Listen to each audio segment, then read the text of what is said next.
Hey everybody, welcome, and today I want to talk about getting your CDL in the state of Colorado.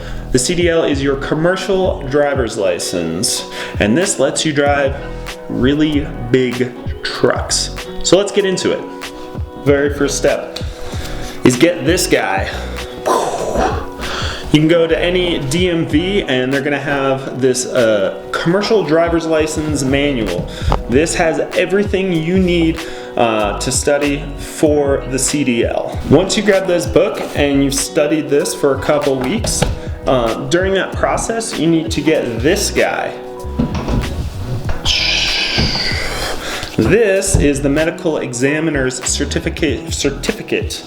And cross this out, but you need to have this guy in your wallet with you at all times.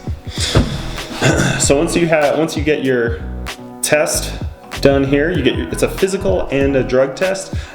So can't do drugs if you're going to get a CDL.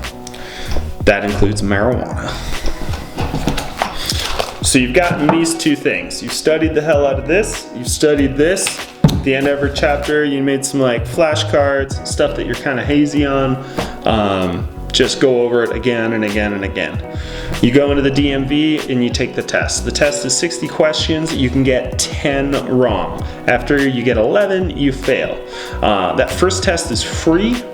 But then after that, it's $11 per test. So if you're doing your Class B or whatever plus an endorsement, each endorsement, it has its separate test.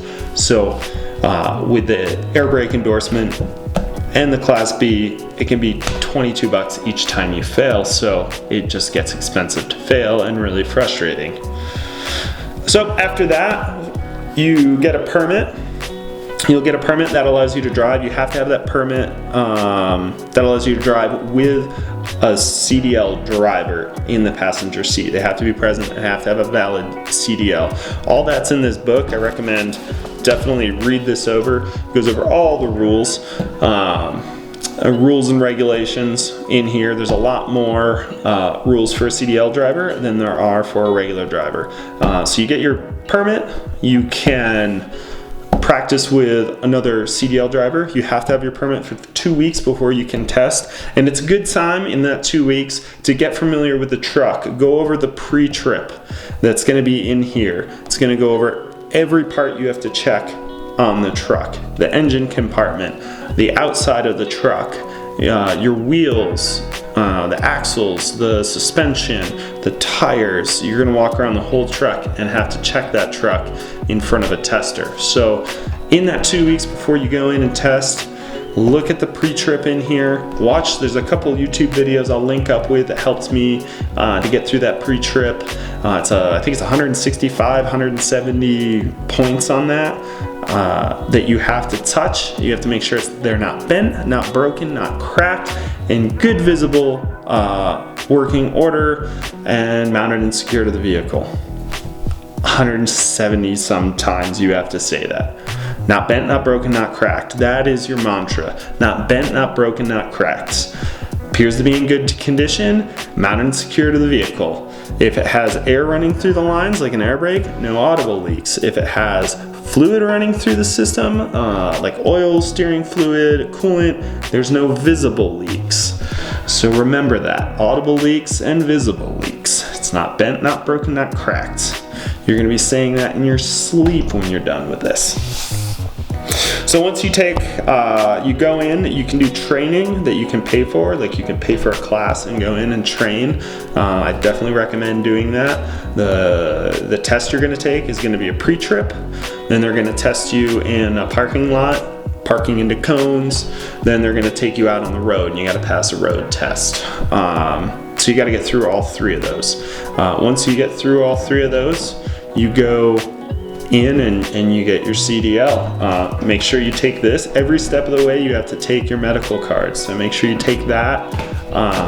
But yeah, you can go in. One thing I did is when I waited to get in line to get my CDL with my certificate paper and everything is I read the tanker endorsement part in here. It's only 2 pages. and it's an endorsement that talks about baffles, bulkheads. If you want to drive a tanker truck, it is pretty useful. It's only 2 pages. It's like, I think 20 questions. You can get 5 wrong, and it's pretty simple to get. So that's the process. Go in, get the book, study it for several weeks. You have to get your medical examiner card. Then you either have to opt for you buying the training. Sometimes the training comes with a test. So you train, at the end of the week you test out, or you can go straight in and test. Training is nice, and if you're not familiar with trucks, I would absolutely do the training.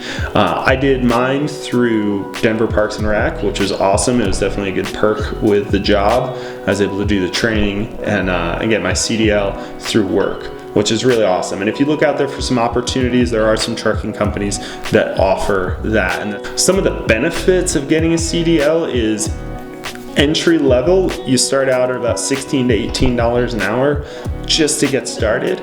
But once you get a couple of years in, you're looking at more making 20 to, I think I've seen the highest rate is 25 for a Class B. When you go up to a Class A and you drive the big trucks, that's $60,000 to $80,000 a year. So that's pretty comfortable living. It's something you could do for a couple of years if you are in and out of work or doing something different, that you can definitely make a good living driving a truck. I mean, it beats some of the other stuff I've done.